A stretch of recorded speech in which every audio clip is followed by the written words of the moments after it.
우리 예배가 우리 인생의 최고의 기쁨이 되길 소망하며 찬양합시다. 주께 예배함이 기쁜데 니다 주께 예배함이 기쁜데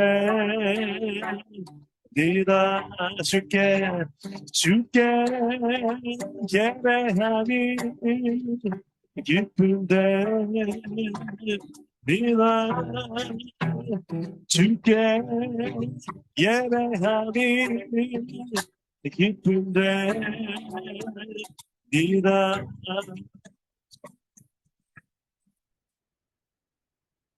자, 이 찬양은 여러분의 손뼉이 참 중요한 곡입니다. 저를 이게 리듬을 따, 따 이렇게 함께 쳐봅시다. 하나, 둘, 하나. 주께 예배함이 기쁜데 니나 주께 예배함이 기쁜데 네가 주께 예배함이 기쁜데 네가 주께 예배함이 기쁜데 네가 한 번 더 주께 예배함이 기쁜데 네가 주께 예배함이 기쁜데 네가 할렐루야. 야, 이 리듬이 절 잘 되시네요. 이게 안 되는 분들이 원래 많은데 저희 사랑담은 교회는 다 리듬이 잘 되시는 것 같습니다. 저 온라인 줌으로 찬양 같이 하고 계시죠? 네, 좋습니다. 자, 두 번째 곡입니다. 주께와 엎드려 경배 드립니다. 예배 드림이 기쁨 됩니다. 이렇게 찬양하겠습니다. 주께와 엎드려 경배 드립니다. 주 계신 곳엔 기쁨 받으 무엇과도 누구와도 바꿀 수 없네. 예배 드림이 기쁨 됩니다. 주께와 엎드려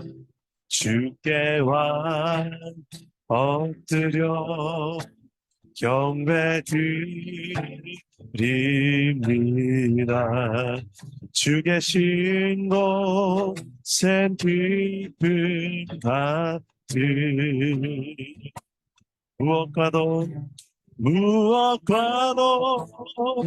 누구와도 바꿀 수 없네.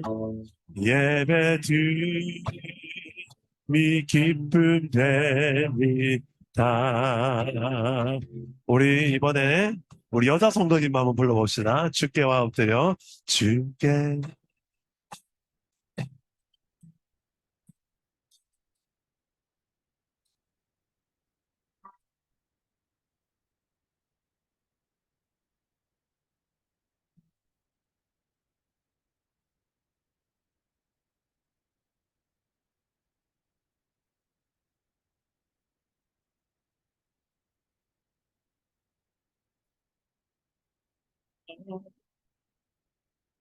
예배 드림이 형제님들을 불러봅시다. 주께와 엎드려 주께와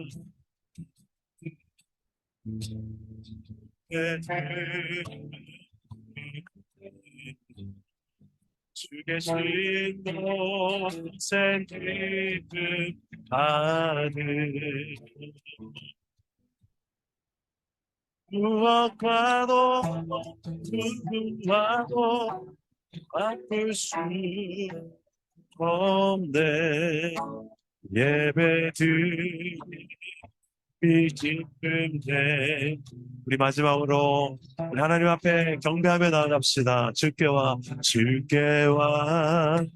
엎드려 경배드립니다.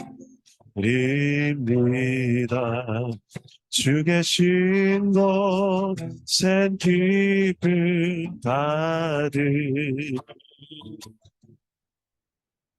무엇과도 누구와도 바꿀 수 없네. 예배드림이 기쁨 되리라. 우리 한번 기도합시다. 오늘 우리 시간을 놓고 한번 기도했으면 좋겠습니다. 우리가 예배를 알아가는 만큼 하나님을 더 가까이 할 수 있는 그런 예배자가 될 수 있게 해달라고 기도했으면 좋겠습니다. 예배가 우리 인생의 최고의 기쁨이 되는 은혜가 오늘 또 조금씩 더 예배를 알아가는 가운데서 이루어지게 해달라고 우리 공동체 예배 가운데 정말 예배가 바로 설 수 있는 우리 공동체 될 수 있게 해달라고 우리 개인의 예배와 우리 공동체 예배를 놓고 성령께서 이 시간에 우리를 더 깨달아 알게 해달라고 그리하여 참된 예배자로 일꾼이 되기보다 먼저 하나님 찾으시는 예배자로 먼저 설 수 있는 그런 복된 시간 되게 해달라고 우리 합심해서 한번 기도하며 나아갑시다. 기도합니다. 하나님 아버지, 우리를 사랑하시는 하나님 아버지를 위한 시간을 믿음으로 바라보며 나아갑니다. 참된 예배자를 찾고 계신 하나님 아버지, 우리 하나님 앞에 경배하며 나아갑니다. 예수 그리스도를 이 시간에 의지하는 믿음으로 나아가오니 주님, 우리의 삶의 모든 영역들이 다 예배가 되게 하시고 하나님과 더 깊이 교제하며 더 친밀히 쉬는 예배가 되게 도와주시옵소서. 사람이 아닌 하나님 앞에서 우리가 설 수 있는 시간 되게 하여 주옵소서. 잘 준비되게 하여 주시고 한 사람 한 사람들이 하나님 앞에 설 수 있는 귀한 시간 되게 하여 주옵소서. 성령이시여, 살아계신 하나님, 오늘도 우리가 하나님을 예배하는 방법들을 성경에 기록되어진 내용 중에서 저희들이 찾고 배우고자 합니다. 우리가 어떻게 하나님을 예배해야 될지 배우는 만큼 더 하나님과 친밀해지며 주님과 더 동행하는 방법들을 예배 가운데 배우게 하여 주시옵소서. 예수님 이름으로 기도드립니다. 아멘. 자, 이 시간에 어, 각 앉은 테이블에서 지금 두 분씩 이상 다 계시죠? 간단하게 좀 인사를 나누면서 첫 번째 질문을 한번 좀 나눠보겠습니다. 한 주간 하나님 때문에 감사했던 일 한 가지를 나눠보도록 하겠습니다. 그 감사했던 것, 가장 감사했던 것, 그리고 그 감사한 것 때문에 혹시라도 내가 어떤 하나님 앞에 반응을 보였는지 그거까지 나눌 수 있으면 나눌 수 있고요. 반응한 게 없다. 그냥 감사로 끝. 그러면 그것만 나눠도 괜찮겠습니다. 자, 이 시간에 그리고 우리 줌으로 들어오신 분끼리 잠시 나누도록 하겠습니다. 자, 시작하십시오. 한 사람의 한 2분 안에 끝내시면 되겠습니다. 자, 시작하십시오.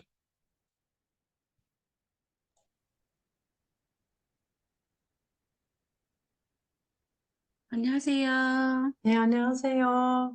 안녕하세요, 집사님. 네, 안녕하세요. 들리나요? 네, 잘 들립니다. 네.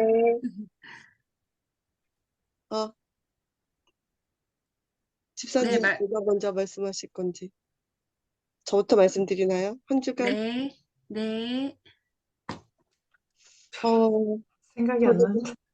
아니, 저는 특별히 하나님께 감사했던 일이 이번 주에, 간혹 그런 주가 있거든요.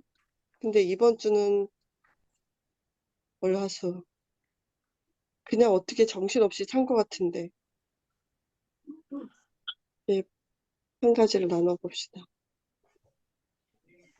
음, 지금 저희는, 아이들이 다 바깥에 있다가 이번 한 3월, 4월까지는 같이 있거든요. 그래서 매일매일이 지금 너무 감사해가지고, 어, 네. 실은 제가 오늘 하루 일을 빼고 아이들하고 경주 놀러 갔다 왔거든요. 아, 이런 것들이 저는 너무 늘 감사합니다 하는 게 그냥 소소한 일들이었어요. 특별한 건 사실은 없었는데, 오늘 문득 여행을 가고 싶다는 생각이 들었을 때 그런 얘기를 했어요. 서울이나 이런 데서는 경주를 온다 그러면 미리 다 예약하고 막 고민해보고 그렇게 할 수 있는 거 우리는 1시간 만에 갈 수 있다. 아침에 갑자기 우리 경주 가자. 이렇게 할 수 있는 거. 근데 그게 모든 것이 저는 하나님께 감사한 그런 마음인 것 같아요. 특별한 건 없고. 감사합니다. 네, 감사합니다. 네.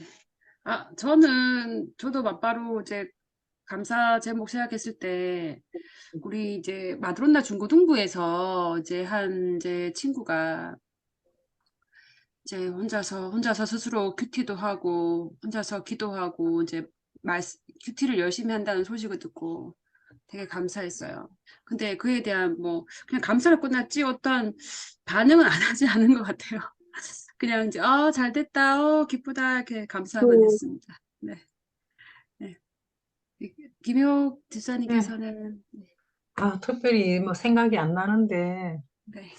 이제 갑자기 집사님들 얘기 듣는 중에 뭐 생각난 게, 이제 한 분이 지금 조금 이제 뭐 우울하고, 우울증, 네. 갱년기 우울증 뭐 이런 게 와가지고 조금 우울하다고 했는데, 제가 어떤 유튜브 영상을 보내도 되겠냐 하니까, 보내달라 하더라고요.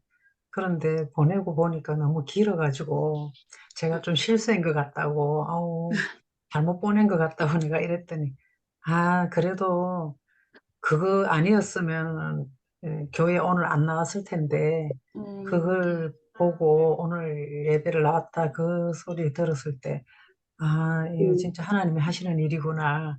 나는 이상한 걸 보냈는데 너무 막 어렵다고 해야 되나? 막 시간도 너무 길고 막 이런 걸 보냈는데 이분이 그렇게 생각 안 하고 좋게 받아주시고 또 어제는 또 다른 영상 또 보내줘도 된다 그래가지고 그게 너무 감사했어요. 음, 그래서 네, 감사했습니다. 네. 유한나 집사님. 네,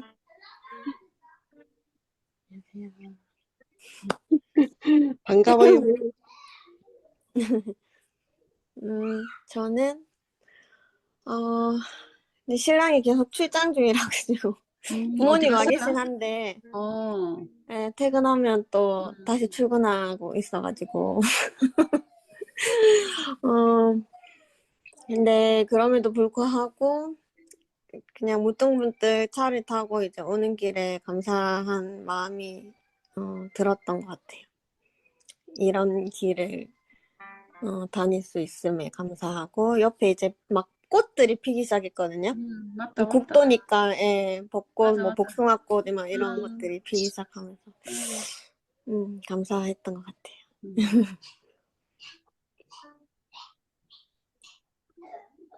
네, 끝입니다. 그러면 그것 2번도 할까요? 2번. 예배가 먼저냐, 선교가 먼저냐, 이것도 목사님이 음, 하시라고 하실 것 같은데, 예, 예. 저부터 하면은, 저는 예배가 먼저일 것 같아요. 왜냐면, 예배가 제대로 안 서 있으면 다 안 되기 때문에, 음, 예배가 제대로, 이제 참된 예배자로서 예배가 제대로 바로 서야, 그 다음에 선교도 할 수 있다고 생각하기 때문에, 네. 그래서 저는 그러니까 우선순위라고 해야 되나? 이제 예배가 먼저고 그 다음에 이제 선교인 것 같습니다. 네. 다른 분들께서는 예. 저도 그렇게 생각합니다.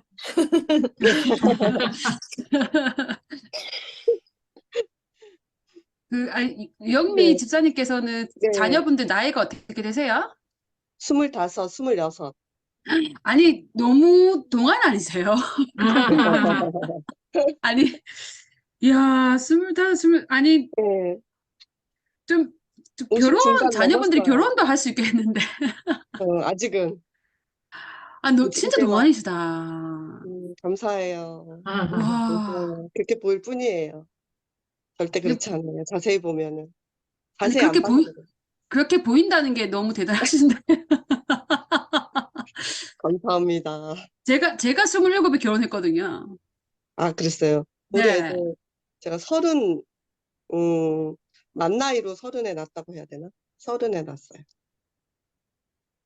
아이고야, 진짜 동안이시다. 동안의 비법이 뭐세요? 우리 교회 동안이신 분이 너무 많으신 것 같아요. 네네. 네. 근데 앞으로 다 그러잖아요. 나이가 그대로 멈추잖아. 이제 아닌 2, 것 같아요. 30년 있어 보세요. 그대로 멈춰 있잖아. 응. 혹시 매일마다 1일 1패 가세요? 아, 그런 거 없어요. 없어요? 하고 싶어요.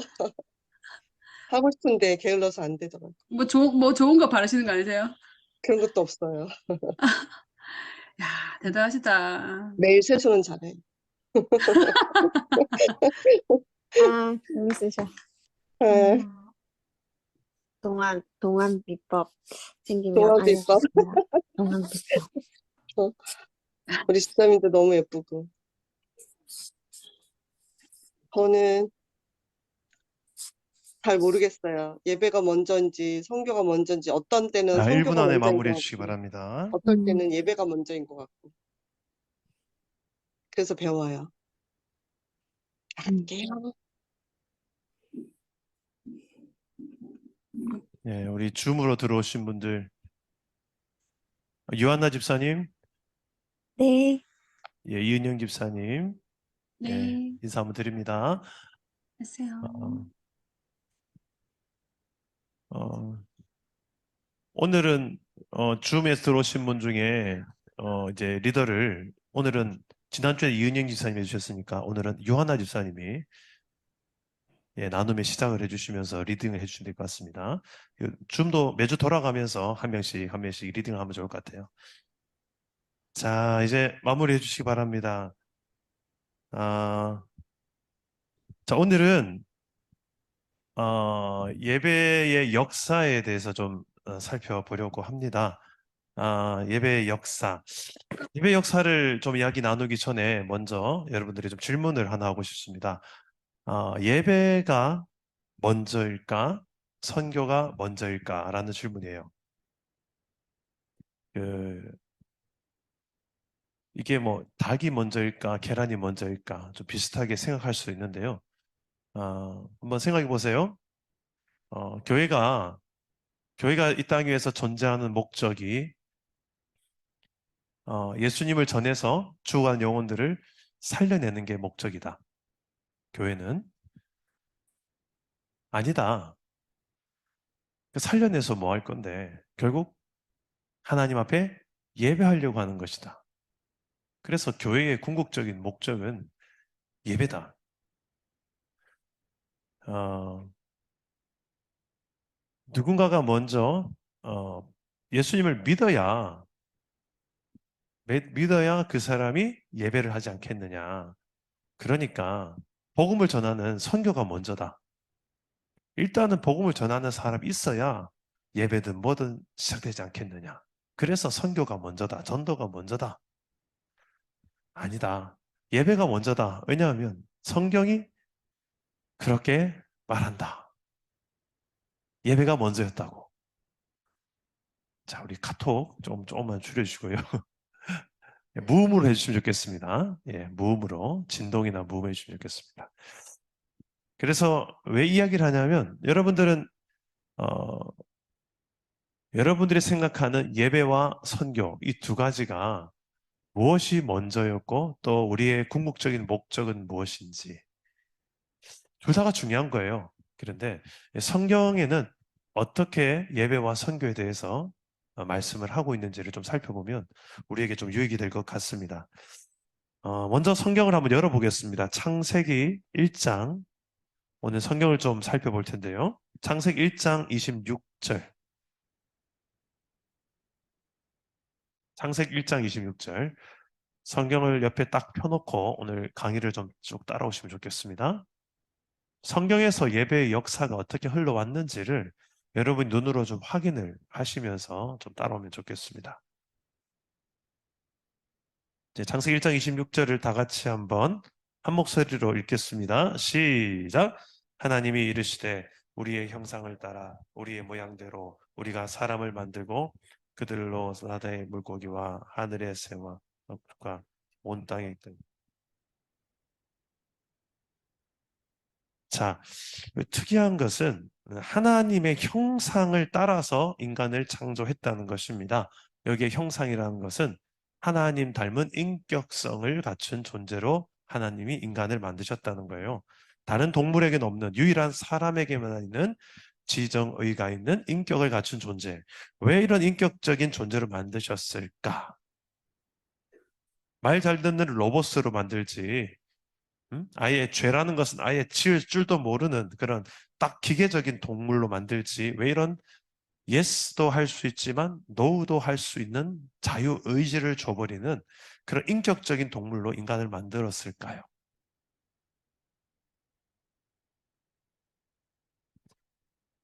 음.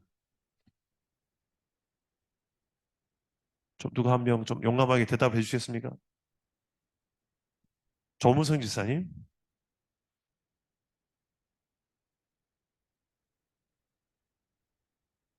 예. 네. 우리를 사랑하시니까 아마 그렇게 만드신 것 같습니다. 사랑하시니까. 사랑하는 로봇을 만들 수도 있지 않습니까? 근데 사랑하니까 왜 인격적인 사랑해야 서로 소통도 되지. 로봇 되면 소통이 안 되지 않습니까? 로봇은 소통이 안 되지 않습니까? AI가 요즘 소통되거든요. AI도 그래도 그 이렇게 질문하면 감정까지 다 전달하기 쉽지 않을 건데. 그러니까 AI에 만약에 한계가 있다면 그런 어떤 AI도 얼마든지 입력해서 예배할 수 있지 않습니까? 요즘 AI가 책도 만들어내고 설교도 만들어낸다고 하더라고요.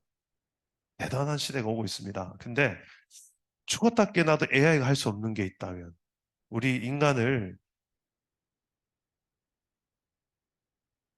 이렇게 하나님 형상을 따라 지었대요.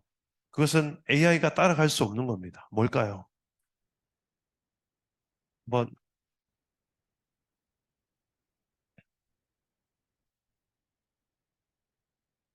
그렇죠. 고맙습니다. 우리 권사님께서 답을 이야기해 주셨는데 인격적인 사랑을 할 수 있는 존재, 인격적인 사랑을 할 수 있는 존재를 만들기 위해서 하나님의 형상을 따라서 창조하셨습니다. 그런데 좀 더 한 가지 더 질문을 한다면 왜 인격적인 존재로 만드셨을까? 하나님과 인격적인 교제를 하기 위한 건데 지금 저와 여러분 이렇게 주거니 받거니 대화를 할 수 있지 않습니까? 근데 여기에서 그냥 기계적인 대답만 오갈 수도 있지만 잠시 제가 이렇게 대화를 하지 않고 머물러서 안경수 원사님 이렇게 또래라 쳐다보고 있어요. 이것도 하나의 그죠? 소통 중에 하나가 될 수 있습니다. 기다리는 것이 될 수도 있고 제가 권사님을 묵상하는 것이 될 수도 있고 이게 될 수 있잖아요. 그러니까 사람 대 사람으로만 할 수 있는 그런 어떤 인격성을 하나님께서는 우리에게 주셨습니다. 그 인격성을 통해서 뭐 하려고 하느냐? 예배 때문에 그래요. 예배. 그것을 예배라고 에덴의 예배는 하나님과 인간 사이에 아담과 하와 사이에 인격적인 교제가 있는 곳이 바로 에덴의 예배였습니다. 이사야서 43장 21절에 보니까 우리를 창조한 이유를 이렇게 이야기합니다. 이 백성은 내가 나를 위하여 지었나니 나를 찬송하게 하려 함이니라. 하나님을 찬송하게 하기 위해서, 노래하기 위해서, 즐거워하면서 이게 인간을 창조한 하나님의 목적이에요. 그냥 AI로서 기계 입력하듯이 그런 노래 말고요. 인격성을 갖춘 찬송을 말합니다. 자, 여기서 중요한 것은 하나님은 창조주고 인간은 피조물이라는 거예요. 창세기 1장에서 나는 창조주고 너는 나의 피조물이다. 이게 핵심 주제입니다. 나는 예배의 대상이 되고 너는 나를 예배하고 찬송하는 예배자다.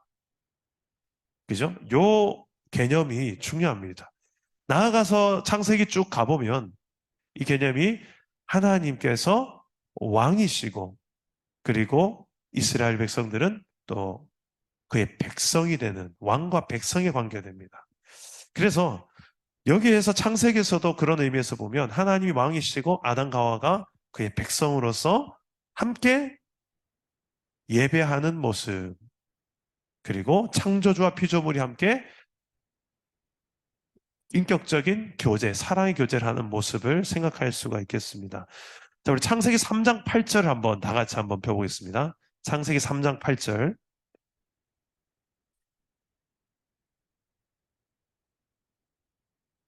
하나님께서 어떻게 에덴 동산에서 어, 하나님의 존재를 드러내시는지를 3장 8절에서 힌트를 얻을 수가 있는데요. 함께 읽어봅시다. 시작. 그들이 그날 바람이 불 때 동산에 거니시는 여호와 하나님의 소리를 듣고 아담과 그의 아내가 여호와 하나님의 낯을 피하여 동산 나무 사이에 숨은지라. 자, 하나님은 어디에서 어떻게 하고 계세요, 지금? 에덴 동산에서 거니시고 계세요. 거니시고 계세요. 그죠? 저는 그래서 이 대목에서 만약에 아담과 하와가 죄를 짓지 않고 그곳에서 계속 아담과 하와가 하나님과 있었다면 에덴은 하나님과 함께 산책하는 산책 코스였다. 그래서 하나님과 함께 거닐면서 산책하면서 이게 에덴의 예배예요. 여러분 하나님과 함께 산책을 한다 생각을 한번 해보십시오. 어떨까요? 권진 주사님이 제일 흥미를 보이는 것 같습니다. 하나님과 한번 산책 한번 해보고 싶어요. 이런 눈빛을 보시는데 여기 중산지 한번 하나님과 한번 산책을 하면서 걷는다면 어떤 느낌일까요?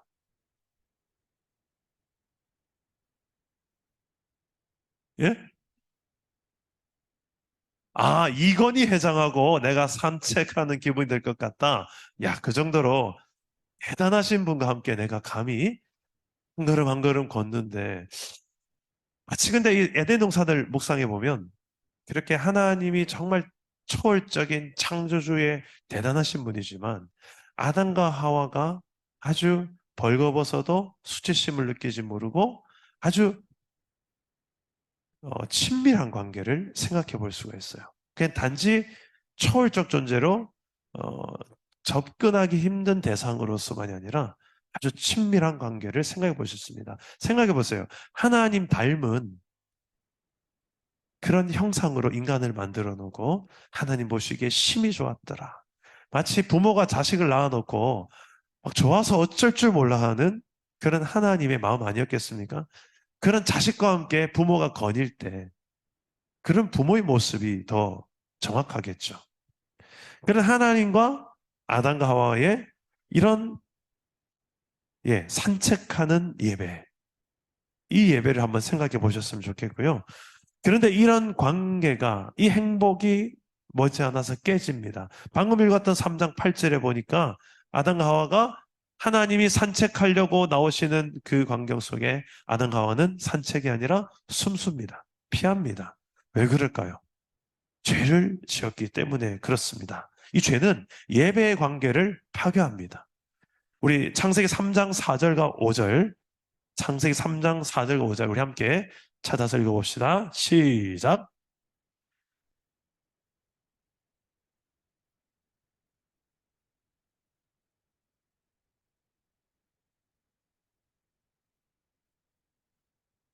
네. 자, 뱀이 곧 사탄을 의미합니다. 어, 너희가 결코 선악과를 먹어도 죽지 않을 것이다 라고 하면서 그것을 먹어라. 먹고 나면 너희가 눈이 밝아져서 누구와 같이 된다? 하나님과 같이 된다. 자, 이 말은 무슨 말이냐면 예배의 대상이 네가 될 거다. 예배자인 네가 예배자가 언제까지는 예배만 하고 있을래? 언제까지 찬송만 하고 앉아 있을래? 너도 한번 찬송 받아봐. 그 기분이 얼마나 좋은지 모른다. 이 유혹을 하는 거야. 너도 하나님처럼 될 거다. 그런데 창세기 3장 6절 봅시다. 자, 한번 같이 읽겠습니다. 시작. 여자가 그 나무를 본즉 먹음직도 하고 보암직도 하고 지혜를 할 만큼 탐스럽기도 한 나무인지라. 여자가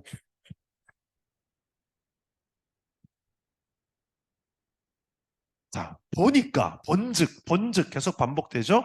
본즉 이 보암직하고 먹음직하고 지혜롭게 할 만큼 탐스럽기도 한 나무다.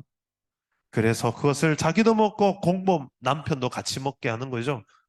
이렇게 해서 둘 다 하나님의 자리를 넘보게 되는 행위를 합니다. 자, 예배적인 관점으로 봤을 때 죄란 뭐가 죄냐? 예배자가 예배의 대상이 되고 싶은 겁니다. 우리가 하나님을 예배해야 되는데 내가 예배 받고 싶은 그 자리에 올라서는 거예요. 의외로 우리가 이런 경우가 생각보다 많습니다. 뭐 찬양팀이 그럴 수도 있고요. 또 봉사하는 현장에서 그럴 수도 있고요. 내 인생에서도 그럴 수 있습니다. 내가 주인공이고 하나님이 나의 엑스트라고 나를 위해서 하나님이 존재해 줘야 되는, 그래서 하나님 창조주와 피조물과의 관계, 예배자와 예배의 대상과의 관계가 죄로 인하여서 깨어집니다. 자, 그래서 숨는 이제 예배자들, 하나님 앞에서 숨어요. 하나님과 친밀하게 산책을 했던 그들이 하나님 보자마자 숨고 피합니다. 여기서 나오는 뱀의 정체는 하늘에서 추방된 사탄입니다. 이사야서 14장 12절 15절을 보면 이 뱀의 정체, 사탄의 정체가 나오는데 이렇게 말씀이 나오는데요. 너 아침의 아들 계명성이여 어찌 그리 하늘에서 떨어졌으며 너 열국을 엎은 자여 어찌 그리 땅에 찍혔는고 하면서 뒤에 나옵니다. 다시 말해서 하늘에 존재했던 그 마귀가, 사탄이 떨어졌다, 쫓겨났다, 추방됐다는 거예요. 왜요? 사탄도 똑같습니다. 그가 하나님과 같이 되려고 천상에서 하나님의 자리를 넘보다가 하늘에 추방된 사탄이 똑같이 사람에게도 유혹을 하는 거예요. 너 하나님 돼야 되지 않겠냐, 너도. 그래서 하늘에서 추방된 사탄이 이제는 사람을 에덴에서 추방하게 유혹하고 있는 것입니다. 창세기 3장 24절 우리 다 같이 한번 읽어봅시다. 3장 24절 다 같이 시작.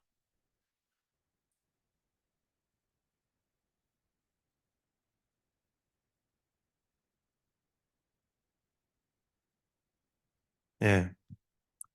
왜 이 마귀는, 사탄은 사람을 에덴에서 쫓아내게 하려고 했을까요? 맞죠. 자신도 하늘에서 이미 추방됐기 때문에, 쫓겨났기 때문에, 쫓겨난 입장에 있어서 이 하나님이 너무 사랑하시는 인간도 함께 추방되도록 하고 하나님 나라 밖의 나라를 자신의 세력으로 구축하기 위해서입니다. 다시 말해서 이 세상이 다 타락해서 그 타락한 이 세상 나라에 임금 노릇, 왕 노릇하기 위함입니다. 그리고 사단의 수하로 인간들을 삼기 위함입니다. 이 세상 속에서 자신의 나라를 만들기 위해서, 오늘날에도 사탄은 이런 똑같은 방법으로 하나님의 사람들, 인간들을 유혹하고 있습니다. 자, 이런 상태에 있는, 이게 타락한 상태입니다. 타락한 상태에서 하나님은 구원의 메시지를 심어 놓습니다. 하나님이 어떻게 내가 너희를 구원하는가? 구원은 곧 예배의 회복을 의미합니다. 예배의 관계가 죄로 인해서 파괴됐는데 하나님과 더 이상 이제는 산책할 수 없는 단절된 쫓겨난 관계인데 다시 하나님을 만나고 교제하고 산책할 수 있는 이런 관계로 회복하길 원하시는 분이 바로 하나님이시라는 거예요. 자, 하나님은 어떻게 이 인간의 구원 계획을 말씀하시는지 창세기 3장 21절 우리 다 같이 한번 읽어봅시다. 다 같이 읽겠습니다. 시작.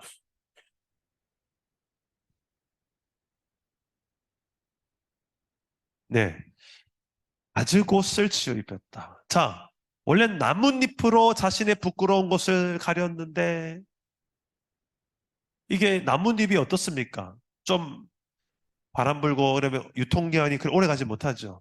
그죠? 그런데 이제 좀 재질을 확실히 업그레이드 시킵니다. 짐승 가죽으로. 멋지시다. 그죠?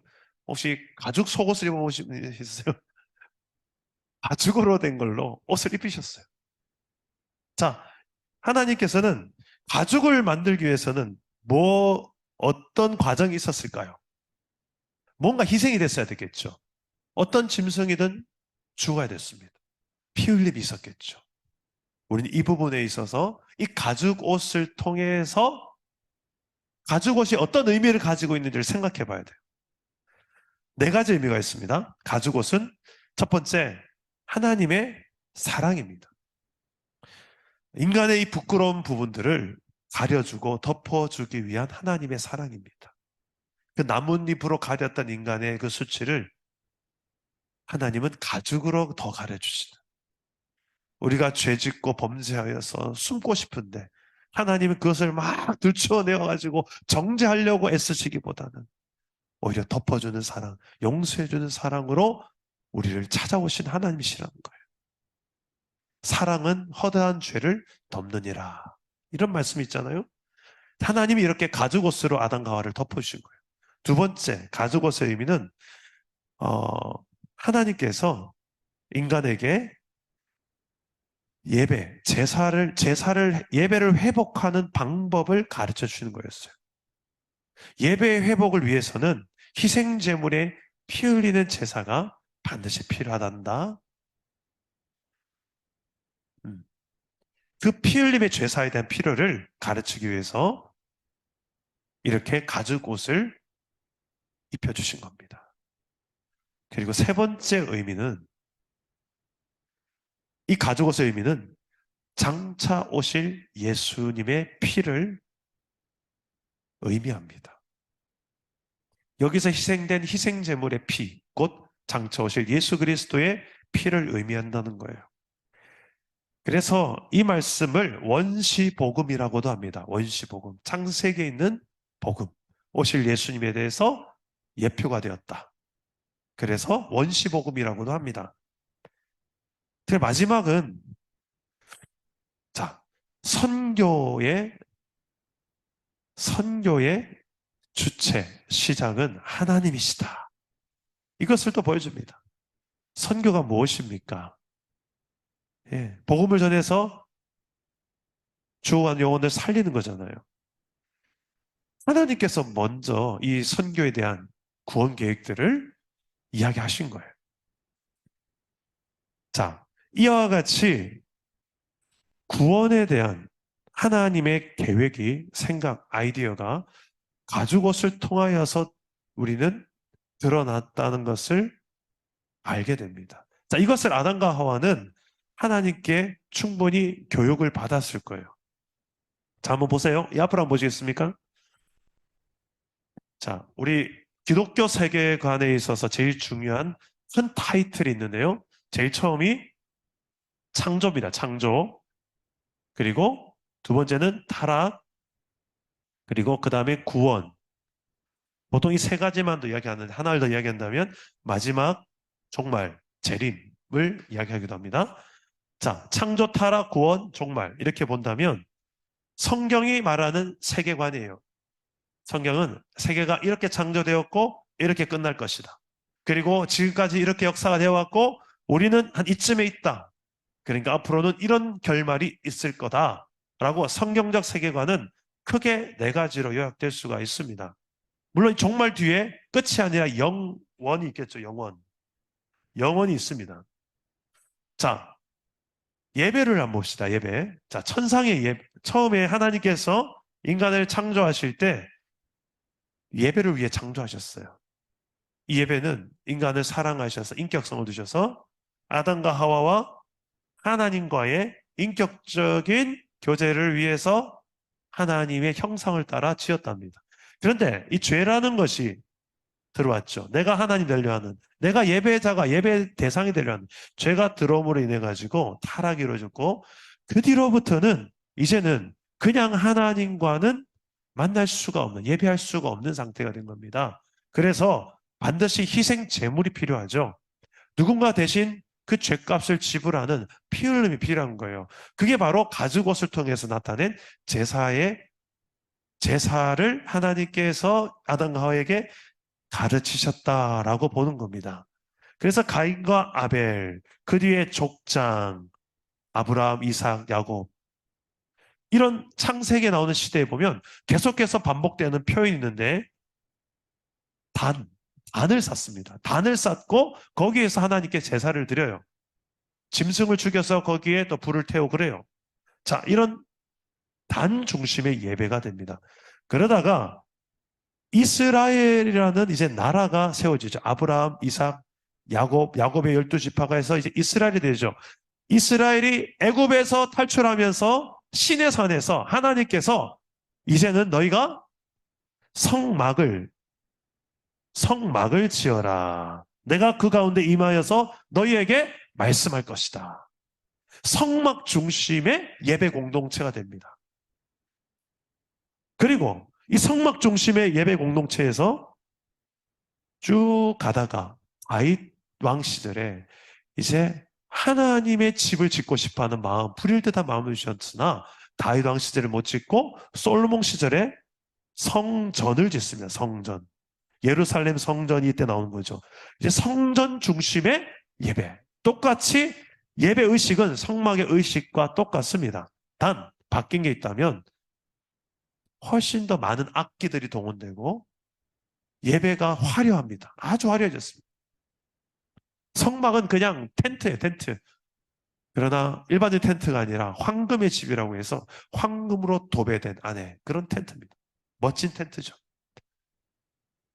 자, 성전 중심의 예배로 살다가 이스라엘 백성들이 결국은 또 멸망합니다. 멸망 후에는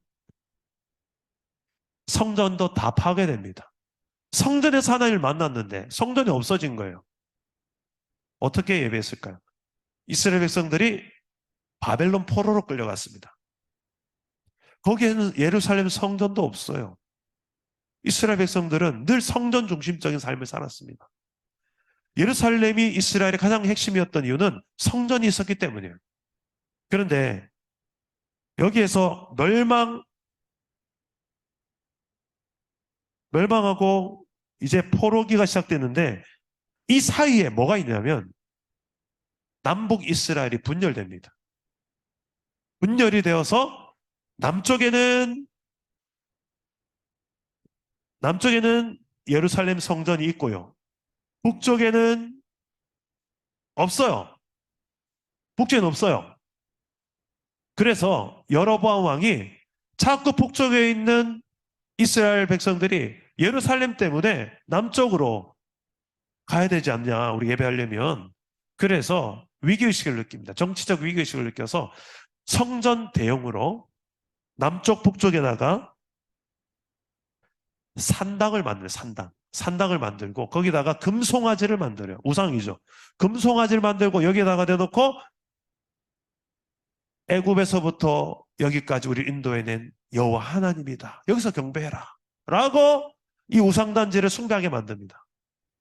이 북이스라엘이 이 여로보암의 죄, 하나님도 섬기는데 우상도 숭배했던 혼합주의로 출발해서 이 예배가 무너지는 북이스라엘이 빨리 멸망합니다.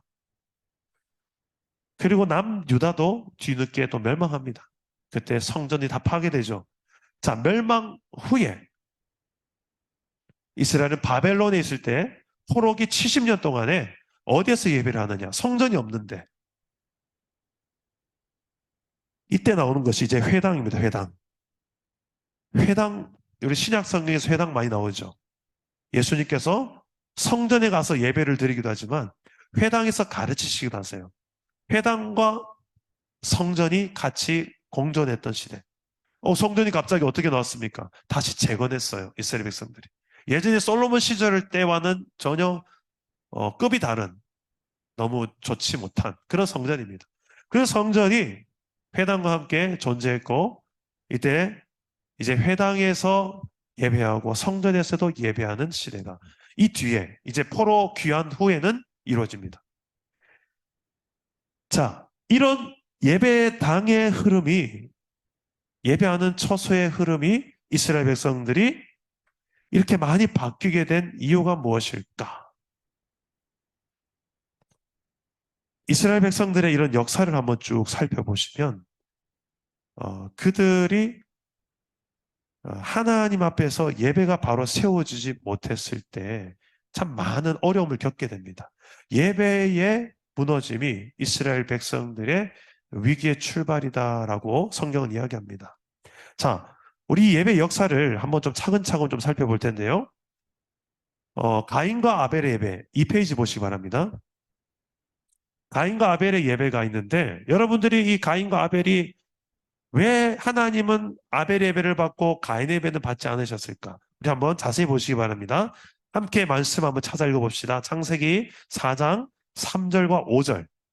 창세기 4장 3절에서 5절입니다. 다 같이 한번 읽어보겠습니다.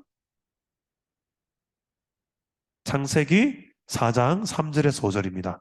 시작.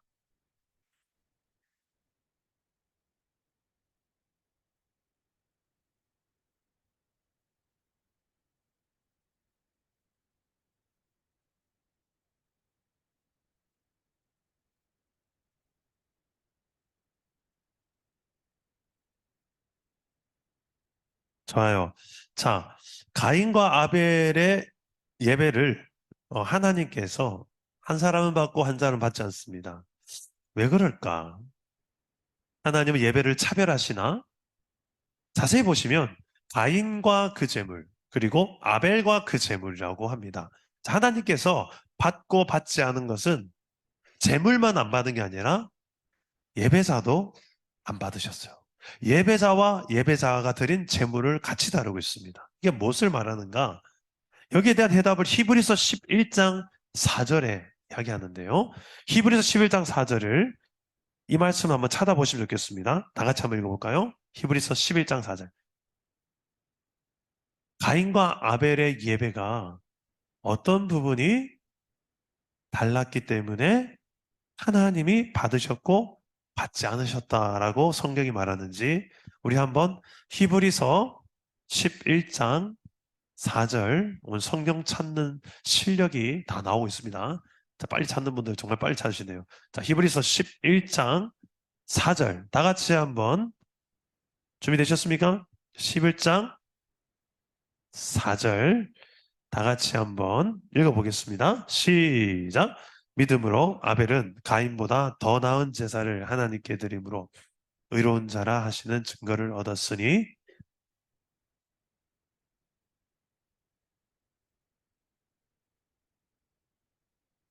자, 무엇 때문에 이 두 제사가 차이가 났습니까? 그죠. 믿음의 유무입니다. 믿음의 유무.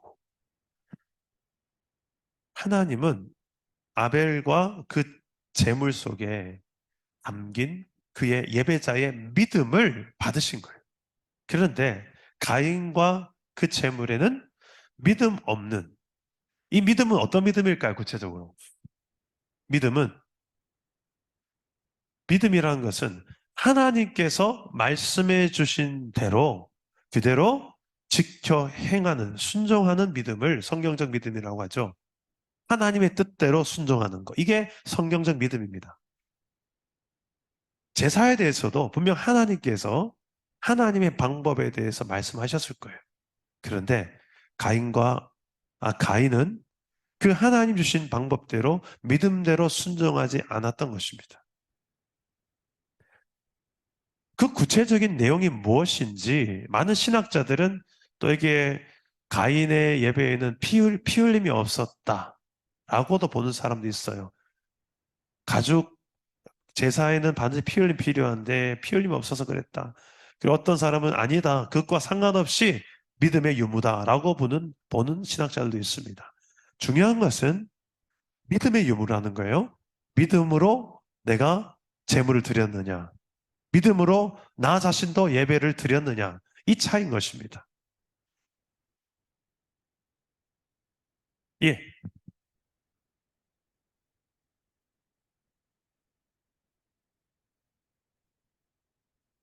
네, 좀 이따가 가서 이야기 드리겠습니다. 예, 뒤에 나옵니다. 예. 자, 이 믿음의 유무로 하나님께서 예배를 받고 받지 않으시는 거예요. 그래서 교회에서 어떤 일을 할 때에 믿음으로 하지 아니하면 하나님 앞에 행하지 않는 것이고요. 하나님의 뜻이 아닌 내 좋은 방식대로 행한다는 것은 하나님께서 받지 않으시는 섬김이고 예배고 봉사입니다. 근데 교회에서 우리가 이런 걸 잘 몰라요. 그냥 세상 방식대로 그냥 하면 안 됩니까? 그냥 세상이 다 이렇게 하는데 그렇지 않아요. 교회는 하나님께서 가르쳐 주시는 방법대로 사역하고 교제하고 우리가 그렇게 인생을 살아가는 것이 하나님께서 받으시는 예배자로 살아가는 것입니다. 자, 이후에 이제 아브라함, 이삭, 야곱 이런 족장 시대가 열리는데 이때는 예배를 드릴 때 지금 단이라는 걸 세웁니다. 단 중심의 예배가 됩니다. 예배자는 단을 쌓고 하나님께 제사를 드렸고 하나님은 그곳에서 하나님의 이름을 계시하십니다. 그 이름을 왜 계시하실까요? 이름을 계시하시는 이유가 무엇일까요? 나는 이런 하나님이다. 나는 이런 하나님이다. 왜 계시하실까요? 그 이름의 뜻을 보면 알 수 있습니다. 자, 1번에서 4번까지 있는데요. 창세기에 나오는 하나님의 이름, 하나님을 수식하는 그 호칭에 대해서 이렇게나 많이 이야기하셨어요. 단을 쌓을 때 하나님은 하나님의 하나님 되심을 이렇게 계시하셨습니다. 첫 번째는 뭐죠? 다 같이 시작. 지극히 높으신 하나님. 엘렐존에서 창세기 14, 18절에 나오는데 지극히 높으신 하나님. 우리가 상상을 초월하는 그 높이 계신 초월해 계신 하나님이시다. 두 번째, 엘샤다이 무슨 뜻이죠? 전능하신 하나님, 능치 못함이 없는 하나님. 자, 세 번째는 여호와 엘 올람 무슨 뜻이죠? 예, 영생하시는 하나님, 영원한 생명을 가진 하나님. 그리고 여호와 이레 무슨 뜻이죠?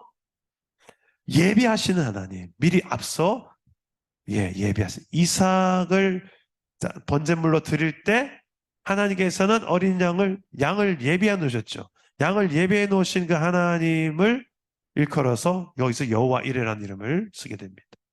자, 이렇게 하나님의 이름을 하나님의 호칭에 대해서 이렇게 단 중심의 예배에서 하나님이 이런 분이구나라는 것을 알게 되는 것입니다. 자, 이렇게 하나님의 성품, 하나님의 인격, 본성을 알 수 있으면 더 하나님을 예배하는 데 도움이 되는 거죠. 그러라고 예배를 위해서 알려주는 거예요. 예배를 위해서. 여러분 기도할 때 여러분 이렇게 전능하신 하나님 이렇게 우리가 부르기도 하잖아요. 그때는 내가 정말 힘들 때 내 힘으로는 정말 이건 다 불가능하다. 다 내려놓고 싶고 포기하고 싶고 도망가고 싶은 그때 전능하신 하나님. 내 생각에는 안 되지만 전능하신 하나님을 내가 믿기 때문에 또 한 번 믿음으로 나아갑니다. 우리는 그때 이 전능하신 하나님 마음에 찾지 않습니까? 다 하나님을 찾고 예배하기 위함입니다. 그런 하나님을 하나님께서 계시하셨어요. 하나님이 나는 이런 하나님이다 라고 계시하신 거죠. 자, 그 뒤에 이제 이스라엘, 자 야곱의 12지파가 12아들 12지파 이루고 이스라엘을 이루는데 이스라엘의 예배를 좀 살펴볼 필요가 있습니다. 이제 하나님께서는 애굽에서 탈출한 이스라엘 그들에게 시내산에서 성막을 지을 것을 권합니다. 우리 다음 주일에 이 성막은 그냥 정말 구체적으로 봐야 될 이유가 있어요. 왜냐하면 하나님께서 디자인하신 성막이거든요. 하나하나에 다 의미가 있고 그 속에 담긴 이 선교적 교회로서의 의미가 또 있기 때문에 성막을 좀 살펴보고자 합니다.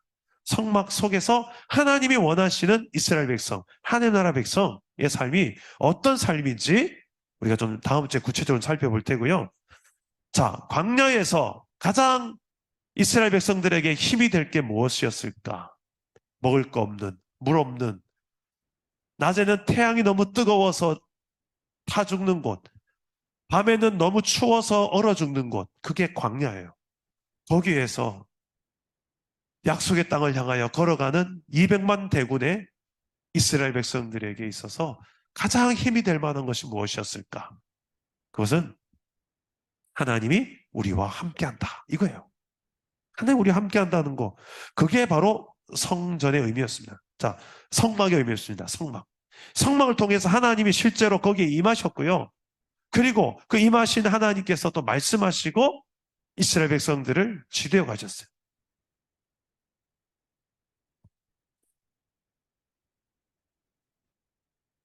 자, 이 성막의 예배가 언제까지 가느냐? 다윗 시절까지 갑니다. 다윗. 다윗은 성전을 짓고 싶었지만 성전을 지었습니까? 못 지었습니까? 못 지었어요. 그죠? 재료만 다 준비하고 아들 솔로몬에게 넘겨줍니다. 그런데 하나님은 솔로몬의 그 아름다운 성전의 예배를 더 기뻐했을까요? 어떻게 보면 초라한 회막 성막에서 예배했던 이 다윗의 예배를 더 기뻐했을까요? 여러분 성경을 좀 보시면 알겠지만 하나님은 그 다윗의 장막을 추억하십니다. 솔로몬의 화려한 그 예루살렘 성전보다 다윗의 그 초라하지만 그 천막을 더 추억하십니다. 왜 그럴까요?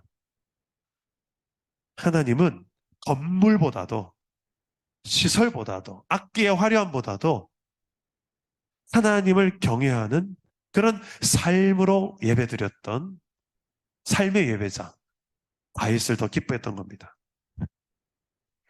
다윗 시절부터 예배의 전성기가 시작돼요. 다윗은 그전에는 쓰지 않았던 예배의 악기들을 동원합니다. 그리고 춤도 춰요.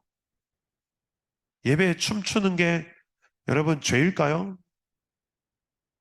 아니죠. 예배 때 다윗도 춤췄어요. 오히려 춤추는 다윗을 비웃었던 미갈이 저주를 받죠.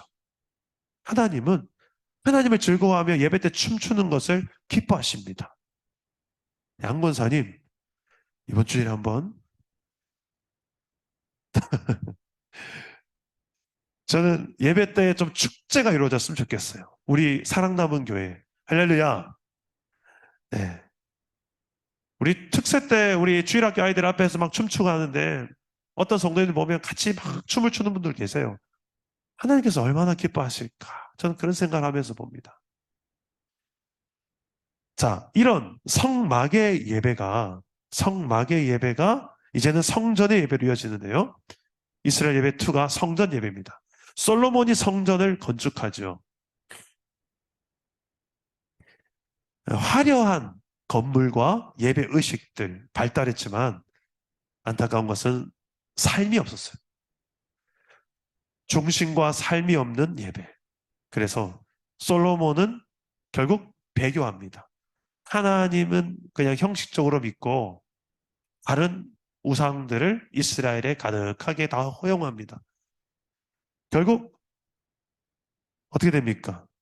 분열 왕국으로 치닫습니다. 이스라엘이 두 동강이 납니다. 남유다, 북이스라엘로. BC 931년에 나눠지고요. 북쪽에서는 이제 남쪽에서는 그래도 예루살렘 성전이 있는데 북쪽에서는 성전이 없으니까 아까 말했다시피 산당을 2개를 지어놓고 남북에 지어놓고 그곳에 가서 금송아지 앞에 절하도록 합니다. 그게 애굽으로부터 너희를 여기까지 인도한 여호와 하나님이라고 하면서 자 그리고 이 여로보암은 초막절도 날짜를 변경해 버립니다. 7월 12일을 8월 15일로 변경해 버립니다. 뭔가 다른 문화를 달라도 되는 게 있고 달라서는 안 되는 게 있는데 하나님께서 제정해 주신 거는 바꾸면 안 되죠. 그런데 그 본질적인 것을 바꾸어 버립니다. 그게 바로 여로보암이었어요. 그리고 제사장도 레위 자손 중에서 제사장을 임명해야 되는데 레위 사람들 사이에 이 우상 숭배에 동의하는 레위 지파가 없으니까 한 사람도 없었습니다. 그러니까 아무도 안 하려고 하죠. 그러니까 여로보암은 일반 백성들 가운데서 제사장 아무나 세워버립니다. 한마디로 모든 게 다 예배를 우습게 본 거예요. 하나님을 우습게 보고 하나님을 우습게 보는 것은 결국 예배를 우습게 보는 거예요. 근데 이랬던 여로보암 왕의 이유는 그의 이유는 이 기득권 때문입니다. 자신의 입지와 기득권, 유익을 위해서 하나님이 제정해 주신 기준들, 원칙들을 다 바꿔버립니다. 그 결과 북이스라엘이 BC 722년에 멸망을 하고요. 아수르로부터. 이어서 이제 남유다도 멸망하는데 586년에 멸망합니다. 자, 멸망 후에 성전도 다 파괴되고 이제 바벨론에서 포로 기간 동안에 그들은 어떻게 예배했습니까? 거기에서는 이제 회당에서 예배를 했습니다. 회당. 회당은 여러 군데 있었어요. 지역에. 여러 군데에 그들이 모일 수 있는 공간을 회당으로 삼고 예배를 드리고 주로 어떤 식의 예배였는지 회당 예배 특징을 적어놨습니다. 안에 4가지로 적어놨는데 이 회당 예배가 또 의미가 있어요. 오늘날 우리가 드리고 있는 예배 형태와 좀 비슷합니다. 장소적인 면이 여러 군데 흩어져 있으므로 백성들의 삶의 현장에 조금 더 가까운 곳에서 예배를 다 드릴 수 있었다는 거예요. 저는 여기에서 선교적 교회의 모형을 봅니다. 그곳에서 흩어지는 교회로 존재하는데 거기에서도 오히려 하나님께서는 임재하시고 만나주신 거예요. 그리고 더 삶의 현장에 가까운 곳에서 하나님을 만남으로 인해서 그 예배가 내 삶에 흘러갈 수 있도록 하는 유익이 있었습니다. 자, 이전에는 예루살렘 성전 중심으로 모였던 사람들이 각자가 흩어져서 삶의 현장에서 회당에서 모이는 일들이 일어났어요. 이 포로기에. 그리고 제사 중심에서 말씀과 기도 중심의 변화가 일어납니다. 어떤 효과가 있었을까요? 예배만 드리고 집에 가면 형식은 다 취한 것 같은데 내 삶의 변화는 구체적인 교육이 필요합니다. 제자훈련, 양육, 셀 모임 이런 게 필요하잖아요. 그러지 않고서 한계성이 분명히 있습니다. 회당 예배는 제사 중심이 아니라 율법을 읽고 기도하는 방식으로 교육적이고 교훈적인 예배로 드려졌어요.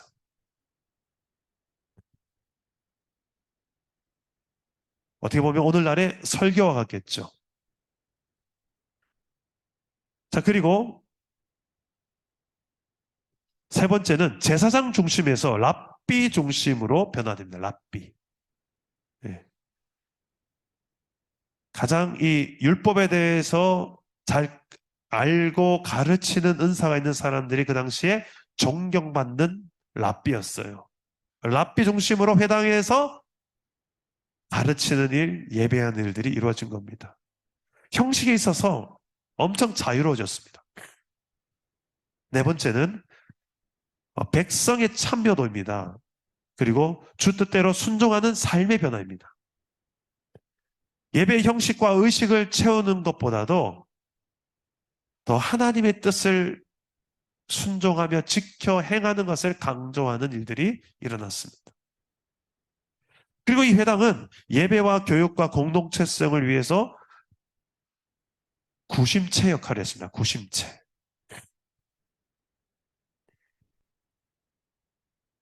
이 성전은 한 군데밖에 없었지만 회당은 여러 군데가 세워졌었죠. 포로 귀환이 이루어집니다. 70년 후에 약속한 대로 포로들이 다시 예루살렘으로 돌아옵니다. 성전을 재건합니다. 자, 회당이 없어질까요? 안 없어질까요? 안 없어져요. 자, 예루살렘 성전 재건했으니까 회당 없어져도 되는 거 아닌가요? 왜 안 없어졌을까요? 첫째로 아직 포로 귀환을 하라고 해도 안 돌아오는 유대인들이 많았어요. 왜 안 돌아왔을까요? 이미 타국에서 자리를 잡은 거예요. 예. 다시 예루살렘에 돌아가면 고생길이 뻔한데 안 돌아간 유대인들이, 디아스포라 유대인들이 엄청 많았던 거예요. 거기에서 회당 중심으로 예루살렘 외에 모든 이방 국가의 곳곳에 흩어져서 회당 중심의 예배와 양육 훈련들이 이루어진 거였어요. 그래서 성전은 재건했어도 예루살렘에도 똑같이 회당 문화는 같이 공존했습니다. 그리고 구약과 신약 사이에 있는 중간기 400년이라고 하죠. 성경에 기록되어 있지 않지만 역사에는 기록되어 있는 그 400년. 이스라엘을 지배하는 나라가 바뀝니다. 바벨론에서 페르시아로, 페르시아에서 이제 헬라 제국으로, 헬라에서 로마로, 이제 강대 국가들이 이 400년 안에 싹싹싹 물갈이가 됩니다.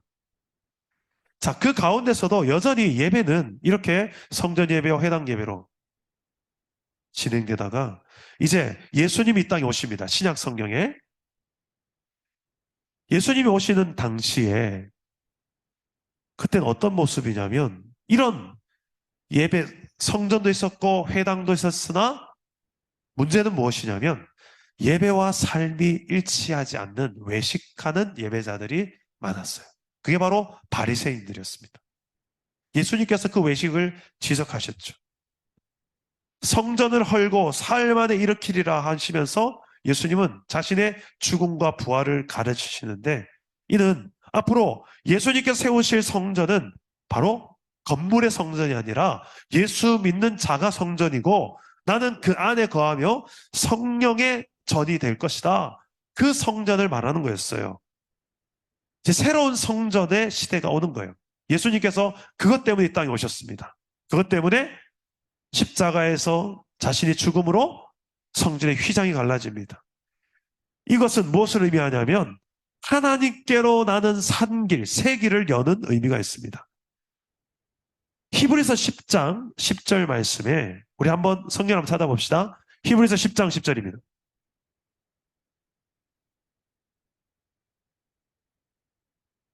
히브리서 10장 10절 다 같이 찾아보겠습니다. 자, 피곤하시죠? 자, 히브리서 10장 10절 큰 목소리로 한번 읽어봅시다. 준비되셨습니까? 자, 10절부터 해서요. 예, 14절까지 읽겠습니다. 10절부터 14절 시작. 이 뜻을 따라 예수 그리스도의 몸을 단번에 들이심으로 말미암아 우리가 거룩함을 얻었노라. 제사장마다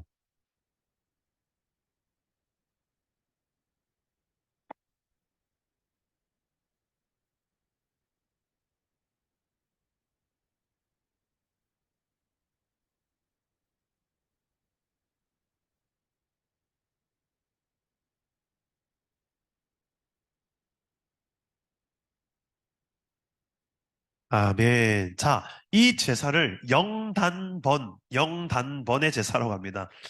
영원한 효력이 있는 제사인데 단번에 다 이루신 제사. 영단번의 제사를 예수님께서 이루셨다. 이제는 더 이상 우리가 구약의 제사를 드리지 않아도 되는 이유가 여기 있어. 예수님께서 영원한 효력이 있는 제사를 십자가에서 단번에 죄값을 다 지불하신 줄 믿으시길 바랍니다. 이게 우리의 가장 큰 복이에요. 근데 이게 예배하고 너무 중요한 연관성이 있죠. 죄 때문에 하나님과의 예배가 무너졌는데, 자, 여기 앞으로 한번 다시 한번 보세요. 아담과 하와가 죄 때문에 예배가 단절이 됐습니다. 하나님과의 예배가 단절됐는데, 이 죄 문제를 해결하기 위해서 하나님께서는 무엇을, 이제 제사라는 것, 그리고 성적, 이 제사의 시초가 되는 것은 짐승을 잡는 거였습니다. 가죽옷을 입힌 거였죠. 피 흘림이 있었던 거예요. 이 피는 예수의 피를 예표한다고 했죠. 자, 창세기부터 하나님께서는 예수님을 생각하셨던 거예요. 하나밖에 없는 아들 예수를 십자가에 매달아 죽일 것을 하나님은 생각했던 거예요. 그리고 그 아들이 때가 되매 이 땅에 와서 십자가에 죽으시고 그 죽음으로 말미암아서 이제 더 이상은 제사를 드리지도 않아도 되는 그런 영원한 효력에 있는 한 번의 제사, 영단번의 제사로 예수님께서 온전한 제사를 올려드린 게 바로 십자가의 죽음이란 것입니다. 그래서 우리는 예배 드릴 때마다 반드시 기억해야 되는 것은 기도할 때 예수님의 그 십자가의 피 흘리심을 의지하는 믿음. 이게 가장 중요한 예배의 핵심입니다. 이거 없이는 우리가 하나님 앞에 나아갈 수가 없어요. 아무리 내가 일주일 내내 매일같이 부부싸움 했어요. 매일같이 화내고 매일같이 욕하고 매일같이 사기쳤었어요. 그래서 딱 주일날에 그래도 예배 안에 따라서 근거에 왔어요. 차마 고개를 못, 이런 내가 봐도 나 같은 사람은 하나님이 안 받아줄 것 같아. 내가 일주일 내내 어떻게 내가 시홍창 같은 삶을 살았는지 하나님이 아신데 내가 만약에 하나님 만난다면 하나님 오염될 것 같아. 그런데도 그 상황에 예수 그리스도께서 죽으신 그 십자가의 피를 내가 믿음의 눈으로 탁 바라보면서 때를 따라 돕는 그 은혜를 구하며 내 연약함을 아신 하나님을 신뢰함으로 믿음으로 나아가면 하나님은 우리를 예수의 피를 의지하는 그 믿음 보고 또 받아주시는 줄 믿으시기 바랍니다. 이것 때문에 예수님이 십자가 죽으신 거예요. 다시 말해서 우리의 예배를 위해서, 하나님과 우리와의 사이의 예배의 회복을 위해서 예수님은 십자가에 죽으셨다. 예배학적으로 보면 이렇게 말할 수가 있다는 것입니다. 자, 예수님께서 이 예배를 가르치는데 요한복음에 사마리아 땅에 가서 지난번에 제가 설교를 했었죠. 사마리아 여자에게, 이방 여자입니다. 이방 여자에게 예배를 가르칩니다. 영과 진리로 예배하라. 하나님은 이렇게 예배한 자를 찾는다고. 그런데 궁금한 것은 왜 하나님이 예루살렘에서 제사장 모아놓고 레이지파, 바리새파 그 나름대로 율법의 대가들 좀 모아놓고 거기서 가르치지 않고 이 유대인들이 그렇게 멸시했던 이방 땅에 가서 거기 있는 사마리아 여자, 이 여자는 또 뒤가 좀 수상해요. 남자가 무려 5 있었는데 남편이 아니래요. 그리고 지금 만나고 있는 남자도 남편이 아니래요. 뭔가 좀 찜찜해요. 그런데 이 여자한테 찾아가가지고 이 여자에게 예배에 대한 이야기를 하면서 예배를 가르쳐줘요. 그 기록이 성경에 남아서 예배의 중요한 텍스트, 교과서가 되었어요. 왜 하나님은 예루살렘 성전에서 그나마 좀 경건했던 유대인들이 있었을 텐데 그런 사람들을 가르치지 않고 이방인에 가서 그 예배를 가르치셨을까? 왜일까요?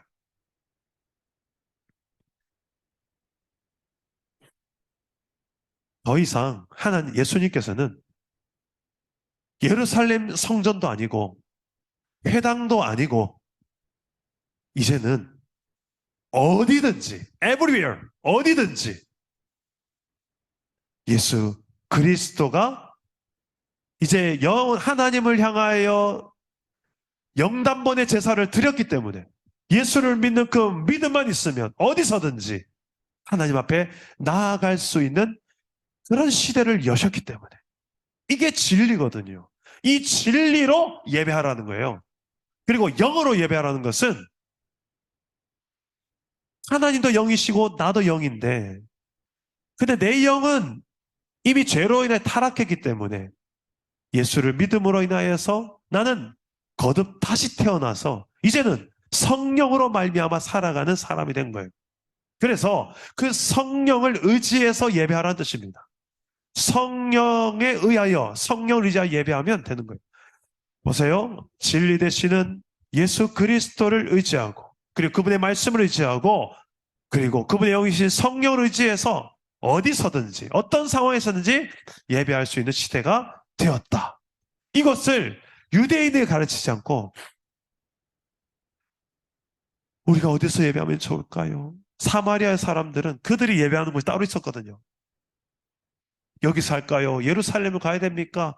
그래서 예수님께서 말씀하십니다. 이 산에서 나지 말고 그리심산 사지 말고 예루살렘도 아니고 어디서든 아니고 하나님을 예배할 때가 오나니 그건 바로 이때라. 하나님은 영과 진리로 예배하는 그런 예배자들을 찾는다고 말씀하시는 거였습니다. 자, 이 영과 진리로 예배하는 시대가 왔어요. 예수님으로 인하여서.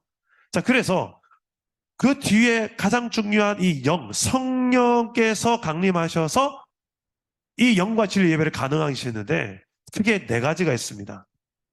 성령의 강림 사건 이후부터 가능한 예배, 어떤 예배인가? 자, 예배 장소적 제한이 이제 없습니다. 첫 번째, 가정이든 일터든 어디든. 두 번째, 삶이 예배화되는 놀라운 변화가 일어났습니다. 날마다 마음을 같이하여 성전에 모이게 힘쓰고 집에서 떡을 떼며 함께 교제하고 하나님을 찬미하기 시작하고요. 온 백성들로부터 칭찬을 듣습니다. 날마다 성도의 수가 증가합니다. 왜요? 그들의 삶을 보니까 나도 저렇게 살고 싶거든요. 이게 너무나도 좋은, 나도. 그래서 이 예배가 삶이 되니까 선교에 엄청난 영향을 미쳤던 거예요.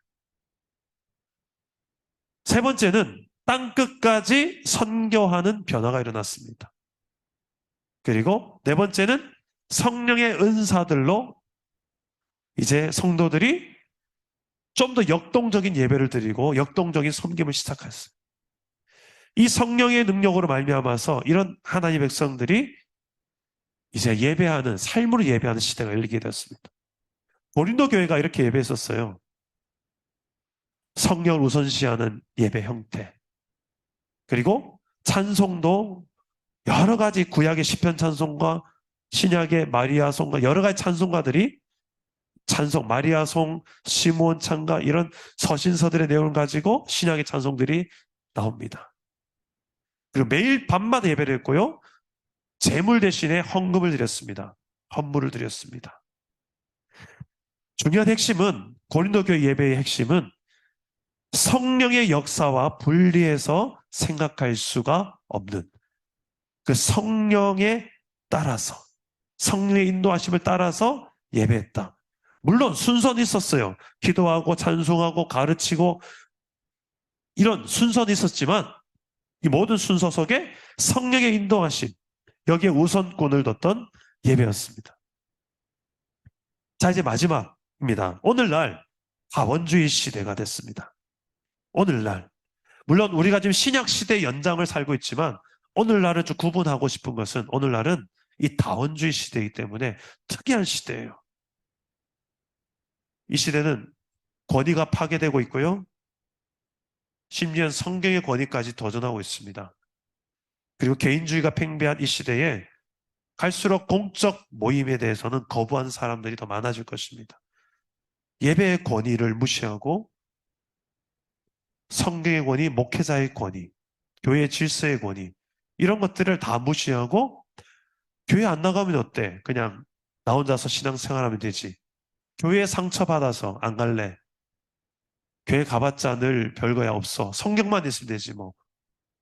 그래서 각자가 자기의 소견에 오른 대로 살기도 하고 신앙생활도 하는 시대입니다. 갈수록 그렇게 되어가고 있어요. 이런 시대일수록 더 우리한테 맞춰라라고 강조하는 것보다도 그들의 삶의 성육신적 교회로 그들에게 찾아가고 그들에게 설득하고 충분히 그들과 함께 대화하고 그들과 같은 문화의 옷을 입고 때로는 교제하고 복음을 전하면서 양육훈련하면서 그 현장에서 예배하는 이런 세상 속에 들어가서 예배당에서만 모여서 예배하는 게 아니라 예배당에서만 이런 우리가 성도들이 주 활동 무대로 삼는 게 아니라 우리의 주 활동 무대가 여기가 아니라 세상 속에 들어가서 그들에게 좀 더 가깝게 가서 삶을 나누고 복음을 나누는 거죠. 자, 이를 위해서는 먼저 삶의 현장 속에서 필요한 게 있어요. 신앙과 삶이 일치하는 이런 선한 영향을 주는 존재가 되어지는 것입니다. 그렇게 복음을 증거하는 이 선교적 교회로 살기 위해서 이 성도의 훈련이 절대적으로 필요한 것입니다. 자, 어떤 훈련이 필요할까? 크게 세 가지가 있습니다. 첫 번째는 복음 훈련인데 복음이 뭔지를 좀 알아야 되겠죠. 이 성경적인 복음의 내용에 대한 훈련 그리고 확신이 필요합니다. 두 번째는 전도 훈련입니다. 전도 훈련은 복음을 아는 그 내용을 그들의 언어와 그들의 필요로서 잘 전해주는 필요입니다. 그 훈련입니다. 제가 지금 어린이 전도지를 만들고 있는 중인데요. 아무리 제가 인터넷을 뒤져봐도 제 마음에 드는 어린이 전도지가 너무 없는 거예요. 그래서 좀 애들한테 소통할 수 있는 전도지를 좀 여러 개 개발해야 되겠다. 다행히 제가 이번에 대신방 하면서 한 집사님의 딸이 그림을 너무 잘 그린 친구를 하나 발견했습니다. 근데 아직 교회를 안 다닌대요. 그림은 잘 그리는데.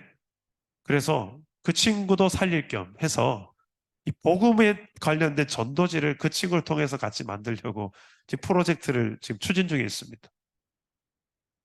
아이들이 약간 만화를 통해서 만화 컷, 정말 그 친구의 그림의 실력 정도로 된 만화를 그린다면 요즘 아이들이 참 좋아할 만한 캐릭터를 그릴 것 같아요. 그래서 전도지를 만든다면 우리가 가진 내용이 너무 귀한 내용인데 이 내용을 담는 포장지가 전달하는 통로가 우리가 너무 이 시대에 대해서는 그냥 에이 내용만 됐으면 됐죠 뭐 내용만 예수님만 전하면 되죠. 제가 이야기했죠. 다이아몬드 1,000만 원짜리를 그 귀한 만큼 케이스도 우리는 정성껏 담아서 귀하게 전달하는 게 맞지 않냐고.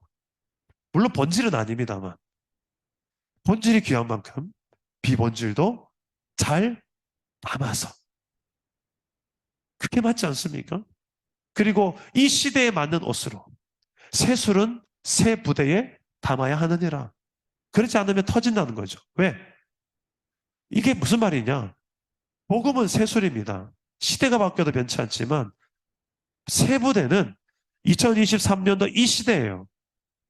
이 포스트 모더니즘 시대, 코로나 시대, 이 시대 속에서 여러분과 제가 있는 이유는 이 시대를 읽고 해석하고 그냥 더 글로리 드라마만 보고 아우 재밌다 끝내서 안 돼요. 드라마 보고 난 다음에 분별하고 분석해야 돼요. 우리는. 그래야 여러분 자녀들하고 주변 사람들 이야기할 때 그 속에서 정말 복음을 전할 수 있는 소재가 뭐가 있을까? 이런 고민을 우리가 해야 되는 거죠. 이게 전도 훈련입니다. 전도 훈련. 복음 훈련, 전도 훈련. 도를 전한다. 전하는 훈련이 같이 필요한 거예요. 어떻게 전하면 좋을까? 그리고 마지막은 인격 훈련입니다. 저는 이 부분을 참 중요하다고 생각해요. 아무리 내용도 좋고 아무리 청산유수처럼 말로 하고 설명해도 나는 저 사람은 싫어. 저 사람, 저 인간은 싫어. 왜? 저 사람이 사는 걸 내가 아는데 저 사람이 가는 천국이라면 나 안 갈래. 왜 그럴까요? 인격이 너무 형편이 없어서 그렇죠. 여러분 근데 놀라지 마십시오. 대부분 다 아는 사실이겠지만 인격은 신앙과 비례합니다. 성품은 인격은 성숙도는 신앙과 비례해요. 저 사람이 성숙했는데 하나님과의 신앙이 참 좋은데 신앙이 성숙하지 않다? 그럴 수가 없어요. 신앙과 인격은 같이 비례하게 되어 있습니다. 아직 내 인격이 너무 형편없다. 그러면 한번 점검해 보셔야 돼요. 내 방식대로 신앙생활을 할 확률이 엄청 높습니다. 정말 깨지고 부서져야 되는 게 엄청 많은데도 속이고 사는 거죠. 이 세 가지가 골고루 다 중요합니다. 물론 이게 세 가지가 다 100%, 100점이 돼야만 우리가 전도하느냐 그렇진 않습니다만 여러분들이 끊임없이 이 부분을 놓고 훈련하고 준비하고 나가야 된다는 것입니다. 자, 언제까지? 마지막 새하늘과 새 땅의 예배가 이룰 때까지. 자, 앞으로 한번 더 와주십시오. 앞을 보세요. 우리가 정말 원하는 이제 마지막 예배는 여기입니다. 여기.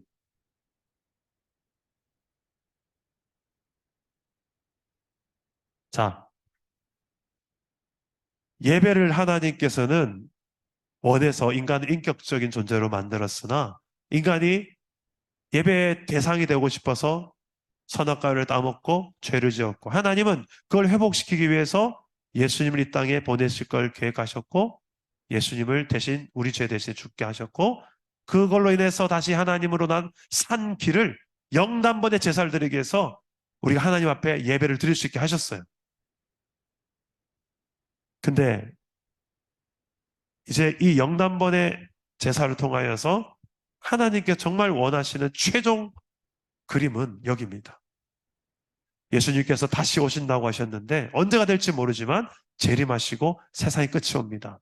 세상은 끝이지만 하나님의 나라는 끝이 아닙니다. 그 뒤로 forever, 영원입니다. 영원히 뭐 하느냐? 예배. 천국의 제일 큰 기쁨은 예배예요. 예배가 무엇인지를 알면 맞습니다. 동의할 거고 예배가 무엇인지 모르고 아니면 오해하면 설마요. 천국의 제일 큰 기쁨 예배면 저 천국 한번 다시 생각해 보겠습니다. 어휴 이렇게 힘든데 이걸 또 천국 가서 한다고요. 여러분 지상에서 드리는 이 예배와 천상 예배는 완전 다릅니다. 설교자가 일단 없어요. 하나님 직접 말씀하시니까. 이게 제일 할렐루야죠. 두 번째, 우리가 이런 뭐 기도의 형태를 가지고 기도하지 않아요. 하나님과 우리 대화하면 되는 거죠. 그래서 늘 찬송은 지금도 찬송하지만 천상에서 부른 찬송은 더 멋진 찬송으로 우리 찬송할 거예요. 질문입니다. 자, 중요한 질문입니다. 이 천상에서 우리 나중에 장착하게 될 영원한 하나님 나라에서 드리게 될 이 새하늘과 새 땅의 예배가 지금 2023년도 오늘 우리가 할 수 있을까요? 없을까요?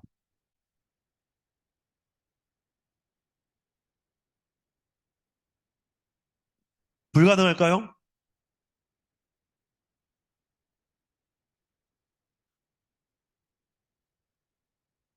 물론 한계성은 있겠습니다만 여러분 얼마든지 이 천상의 예배를 우리는 이 땅에서도 많은 것들을 경험할 수가 있습니다.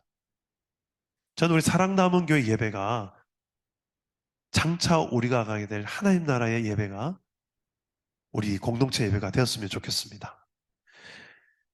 우리 마지막으로 우리 퀘스천 한번 적어보시기 바랍니다. 질문이 이것입니다. 나는 어떤 예배자로 살다가 죽기를 원하는가? 나는 어떤 예배자로 하나님 앞에 서기를 원하는가? 한번 적어보시고 우리 한 사람의 1분씩만 짧게 우리 테이블별로 나누고 기도로 마치겠습니다. 나는 어떤 예배자로 살다가 어떤 예배자로 하나님 앞에 서기를 원하는가? 솔직하게 한번 적어보세요.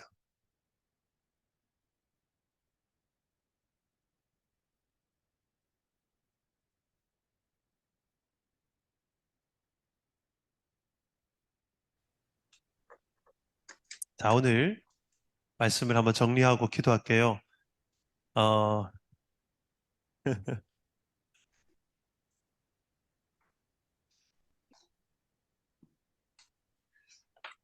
저 뒤에가 제일 지금 뜨겁게 나눔이 이루어지고 있습니다. 좋습니다. 예, 나눔이 많아서 좋습니다. 제가 다음 주에는 좀 나눔이 많습니다. 오늘은 역사를 설명하느라 시간이 좀 많이 들었고요. 다음 주에는 여러분 성막과 함께 좀 나눔을 좀 많이 하려고 그래요. 다음 주에 좀 여러분들이 마음을 좀 더 나누려고 마음을 작정하고 좀 오시면 좋겠습니다. 자, 정리하겠습니다. 예배는 하나님이 우리를 창조한 목적입니다. 이게 제일 커요. 그리고 이스라엘 백성들이 가장 많이 실수한 게 예배의 대상을 자꾸 헷갈리는 거예요. 아담과 하와도 그랬고 타락은 다른 게 타락이 아니라 예배의 대상이 자꾸 헷갈리는 거예요. 그 자리에 내가 거기 서 있고 싶은 이 마음, 이 욕심. 예, 우리한테 다 있습니다. 그거 다스리는 게 어떻게 보면 우리의 숙제죠. 그래서 오늘 이렇게 한번 기도했으면 좋겠어요. 우리 함께 기도할 때 하나님 내가 예배의 대상 되시는 하나님을 내가 헷갈리지 않도록 다른 세상의 어떤 많은 좋은 것들, 즐기는 것들, 의지할 만한 것들 그리고 내가 예배의 대상이 되지 않는 그런 삶을 내가 살아갈 수 있도록 늘 하나님을 예배하는 삶을 즐거워하며 살게 하여 주옵소서. 그리고 한 가지만 더 기도할 것은 우리 교회가 선교적 교회로서 잘 우리의 일상이 예배가 되게 해달라 기도해 주시기 바랍니다. 이스라엘이 바벨론 포로기에 있을 때 흩어진 교회였지만 그 가운데서 하나님은 찾아오셨어요. 어디서? 좀 더 삶의 현장에 가까운 회당에서. 저는 거기에서 좀 선교적 교회 모형을 봅니다. 지금 시대가 포스트 코로나, 포스트 모더니즘 시대에서 우리가 정말 힘든 시대 속에 있지만 우리의 삶에서 이제 승부를 걸어야 되는 시대입니다. 예, 정말 우리가 그런 선교적 교회로서 변화된 삶으로 승부 걸 수 있는 신앙과 삶이 일치하는 우리의 삶이 되게 하여 주시옵소서. 우리 한번 이 두 가지 기도 제목 가지고 기도하시고 제가 마무리 기도하겠습니다. 기도합니다. 아버지 하나님, 은혜를 감사합니다. 우리를 사랑하셔서 오늘 이렇게 예배자로 불러주시고 하나님의 그 나라를 위하여서 우리가 여기까지도 공동체로 세우신 하나님에 감사합니다. 우리가 이 시대에 하나님을 예배하며 무너진 예배의 그곳에 우리가 다 나아가서 참 하나님 예수 그리스도께서 영원한 이 단번에 이 제사를 십자가에 드린 이 놀라운 복음의 소식을 우리가 세상에 나아가 하나님께로 난 이 산 길을 우리가 증거하며 예배의 회복을 이루어가는 우리 공동체 되게 하여 주옵소서. 특히 우리의 삶의 현장이 예배의 처소가 되길 원합니다. 하나님, 이스라엘이 멸망한 그 가운데서도 하나님은 회당에서 만나주셨던 것처럼 우리의 삶의 각자의 회당에서 우리의 삶의 여러 가지 일상에 가까운 회당에서 하나님을 묵상하고 그리스도를 더 가까이 하며 예배하며 우리가 그곳에서 하나님 임재를 체험하며 우리 주변에 많이 나를 보는 우리 세상의 모든 사람들에게 우리 안에 계시는 예수 그리스도를 우리가 증거하며 또 하나님 그분을 예배하며 살아갈 수 있는 이런 선교적 교회로 세워져 가게 하여 주시옵소서. 살아계신 하나님, 우리를 예배할 수 있는 하나님 닮은 예배자로 만들어주셔서 감사합니다. 하나님, 예배의 대상이 되신 하나님을 날마다 우리가 초점을 맞추어 하나님만 예배할 수 있는 우리 공동체가 되게 하여 주옵소서. 하나님, 우리 안에 있는 모든 우상들 내려놓고 다시 예배가 회복되게 하여 주시옵소서. 영원한 산길, 하나님께로 나는 산길을 예수님께서 십자가에서 죽으심으로 열어놓으셨는데 우리의 삶의 어떤 곳이든 어떤 상황에서도 영과 진리로 예배할 수 있다 하셨사오니 아버지여, 우리의 삶이 예배의 처소가 되게 하여 주옵소서. 특히 우리의 삶의 구석구석에 우리를 보고 있는 수많은 세상 사람들이 우리를 통해 하나님을 볼 수 있도록 그런 선교적 교회로 살아갈 수 있도록 주님, 우리의 삶이 귀한 선교 현장이 또 되게 하여 주시옵소서. 주께서 우리를 통해서 행하실 놀라운 일들을 기대하옵고 예수님의 이름으로 기도드립니다. 아멘. 수고하셨습니다. 예, 다음 주에 뵙겠습니다.